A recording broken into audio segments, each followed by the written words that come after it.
Uh, Before we dive in, just a friendly reminder to subscribe to the channel and give this video a thumbs up if you're enjoying the ride so far. What is it about two brilliant minds clashing that holds our attention so tightly? Picture this. It's post-World War II America, and the world's most famous physicist, J. Robert Oppenheimer, finds himself locked in a simmering rivalry with the influential and relentless Louis Strauss.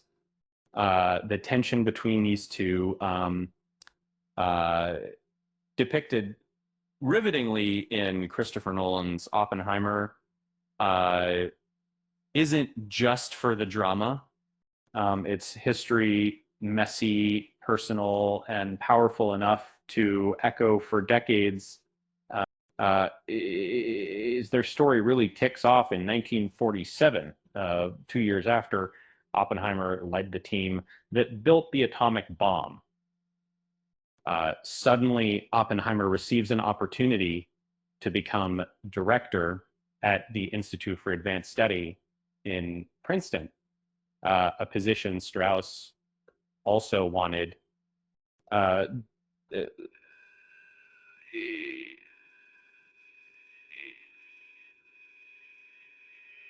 Losing out to Oppenheimer didn't sit well with Strauss. As you can imagine, his resentment started to brew. On top of being professional rivals, their political views clashed, sometimes like fireworks at a science fair. And Strauss, conservative to his core, saw Oppenheimer as a little too liberal and far too cozy, with controversial political views, specifically Oppenheimer's leftist friendships in opposition to developing the hydrant bomb. While Oppenheimer pushed for openness about America's nuclear arsenal, Strauss insisted on keeping things secret and accelerating weapons development. It wasn't just disagreements over policies. In 1947, an argument exploded during an Atomic Energy Commission meeting at Princeton. Oppenheimer, with his signature sharp wit, left Strauss flustered and embarrassed in front of their scientific peers. And that moment stuck with Strauss. From then on, every interaction seemed to add a little more fuel to his anger. By 1949, their feud spilled fully into public view. Strauss orchestrated a congressional hearing, hoping to catch Oppenheimer out, and instead, Oppenheimer breezed through the questioning, even making Strauss's concerns about radioisotopes seem overblown. For Strauss, the episode was humiliating. For Oppenheimer, it was just another day dazzling an audience. After that, Strauss wasn't just holding a grudge, he was plotting revenge. Strauss took things personally too, confronted, on top of everything, he couldn't stand Oppenheimer's approach to his Jewish heritage or his well-known personal failings, like infidelity. All these grievances mixed into one big, bitter stew.